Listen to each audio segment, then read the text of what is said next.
Welcome to Rotary Magazine's Town Hall with Rotary President-elect Gordon McInally of the Rotary Club of South Queensferry, Scotland. I'm your host, Rashid Abdullah, member of the Rotary Club of Evanston Nouveau and People and Culture Partner with Rotary's Office of Global People and Talent. We're doing things a little differently this year.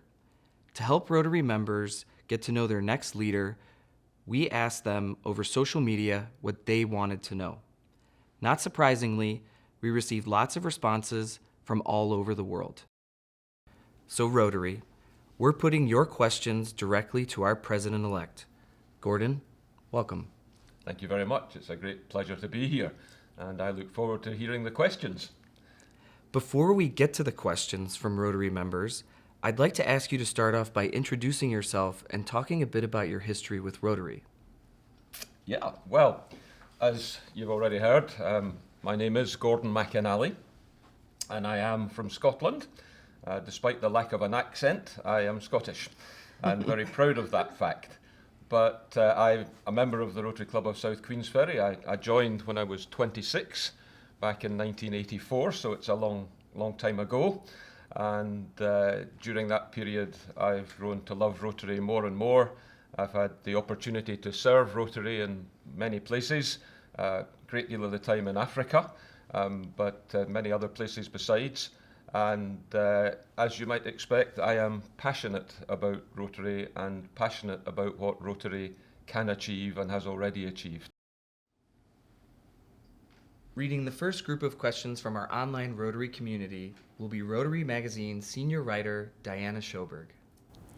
Hi, Gordon. Soni Aisha from Srinagar, India asked us on Facebook, what's the first thing you'll do as Rotary President and why? The first thing I shall do as Rotary President is come here to Evanston and thank the staff for all they do. We did that this year. We had an open house in July, and I fully intend having the same open house next July because I think it's important to recognise the wonderful staff we have here supporting us. And so that's my first priority at the beginning of July. Great. And Joan Generous Isa Saba from the Rotaract Club of Lake Victoria, Uganda, wondered, what should we look forward to in your year as RI President? Well, I hope you look forward to another successful Rotary year. I'm a great believer in continuity, and I don't see the years as existing in isolation. I see us building year on year, and I'm particularly thrilled that I'm succeeding Jennifer, but I'm also thrilled that Stephanie will be succeeding me because the three of us have the same mindset. And so what we want to do is build year on year. It's not about my year, it's about one of Rotary's many years. Taking the next group of questions is John Cunningham, Rotary Magazine's associate editor. Thank you. This question comes from Natarajan Sundaresan of the Rotary Club of Kuttapakam, India. And he wants to know, what are your core values and how do they shape how you lead? Well, my core values probably can be expressed in one word, and that is caring. I like to think that I care for people. And I guess professionally, as a dentist, I cared for people for many, many years. Maybe not every patient thought that, but I was trying to care for them. And so deep down, it's all about caring. Something that was instilled in me by my parents, it's something that we have instilled in our own children. And the great thing is I now see it being instilled in our grandchildren. And I think if the world was a more caring place, a kinder place, then it would be a much happier place and a much more peaceful place. And as you know, peace is one of the issues that I particularly want to see us move forward on during my year as president. The other question that I have is from Janine and Paul Birtwistle of the Rotary Club of Guernsey in the Channel Islands, who you may know. And they want to know, how can we reignite members of Rotary who appear to have, quote, lost their spark? So I know Janine and Paul very well, and it's nice to receive a question from them. I think the way to reignite the lost spark in certain members of Rotary is to make sure that the Rotary Club experience is as good as it can be. and suits everybody. It's not a case of one size fits all with clubs. Some clubs will want to meet at a lunchtime in a country club and spend 2.5 hours over lunch. Other clubs will want to meet for 45 minutes on a Saturday morning over coffee and a bagel and then get on and do the service. And it all comes down to the service. We are a membership organisation and a service organisation. It's not an either or. And so we need to be out there doing service, showing people what we're doing, because not only will we enjoy that more, we will also see more people want to come and join us because they can see us. Next up is Jacqueline Cantu, Art Director for the magazine. Thank you. This question comes from Abdur Rahman from Hyderabad, India. What concrete plans does Rotary have about climate change in your year? Well, that's a very good question. And what we have planned going forward as regards climate change is several things. One of the big projects that we're working on at the moment is planting mangroves in various places around the world. And there are many, many other projects being done to address the terrible challenges that's being presented by climate change. Many of them we are reacting to as and when they arise. But we have to remember that Rotary on its own will not be able to solve the problem of climate change. We need to work at the level we are capable of working at and encourage and advocate governments around the world to ensure that we address the issue of climate change going forward. Bree Cook, Rotary's social media strategist, will take the next group of questions. Hi. This comes from Dale Kearns, Rotary Club of Northeast Maryland, USA. How can we motivate Rotaractors to join Rotary clubs? Well, the first thing I think we have to do to motivate Rotaractors to join clubs is to encourage them, to bring them into the club as Rotaractors and allow them to experience the club and allow them to help shape the club going forward as well. I think Rotaractors have got so much to give us in Rotary. We talk about mentoring, but there's reverse mentoring as well, and we can learn so much from Rotaractors. And I've seen that in different places around the world. One of the most successful districts in the world at integrating Rotaractors into Rotary is in Hong Kong. And they move seamlessly from Rotaract into Rotary there. And as a result, there's hardly a division. And this goes back to before we elevated Rotaract. This goes back to much further. But they have a wonderful way of integrating them and working with Rotaract and Rotary together. And both sides gain so much from that. People say that Rotaract is the future of Rotary, but it's actually the present of Rotary. And we've got to realise that and learn from our Rotaract colleagues. Thank you. This question comes to us from Lindy Beatty, Rotary Club of Penn Valley, California, USA. What youth programs are important to you? I'm a great fan of RILA.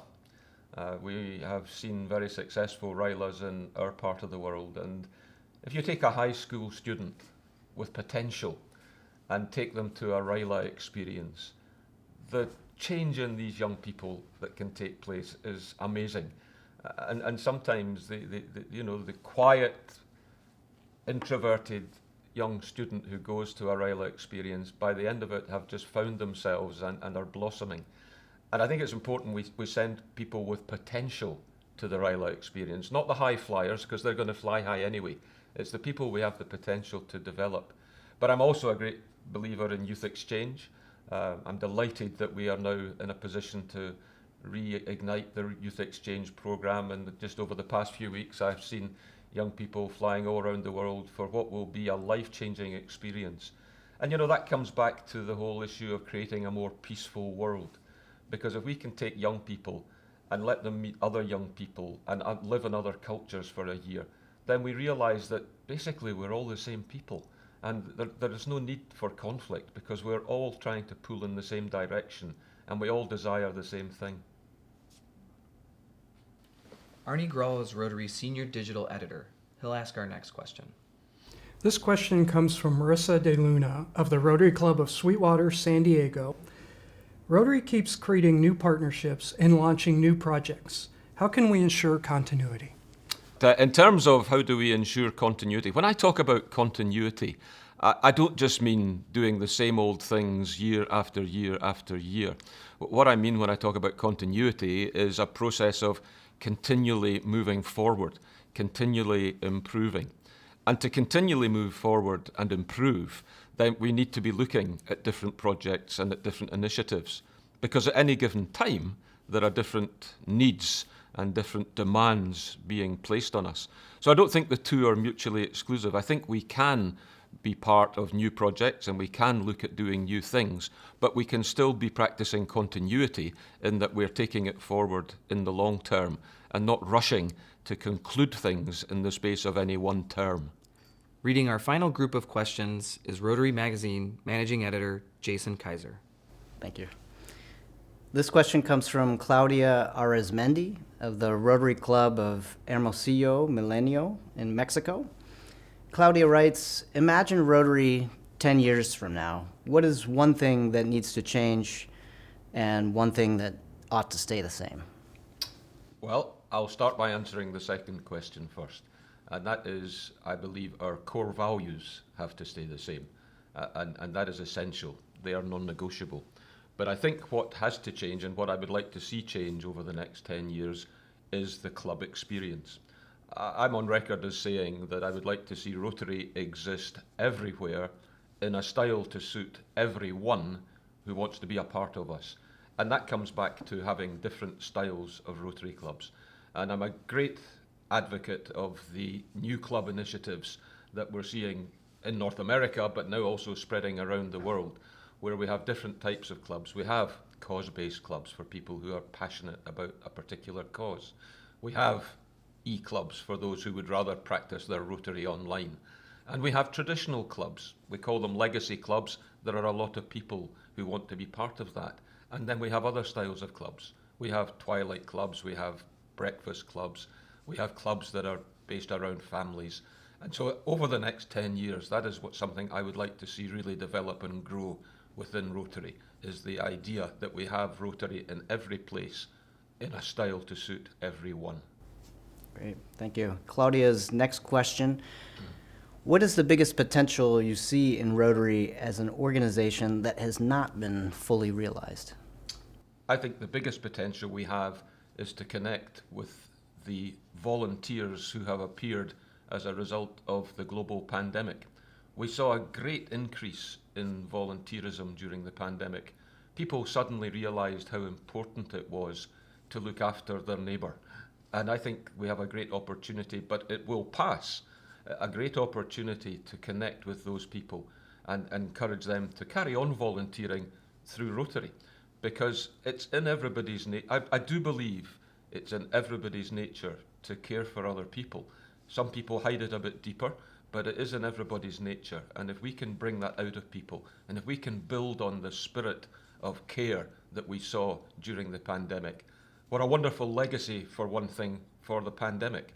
6.5 million people died as a result of COVID around the world.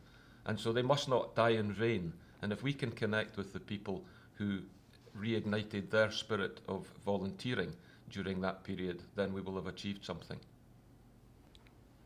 I'd like to thank our guest, President-elect Gordon McInally, and our Town Hall participants here at One Rotary Center in Evanston. And a special thanks to all the Rotary members who submitted questions. Gordon, we wish you the best of luck with your presidency and look forward to collaborating with you on new and continuing projects. Thank you. Thanks again.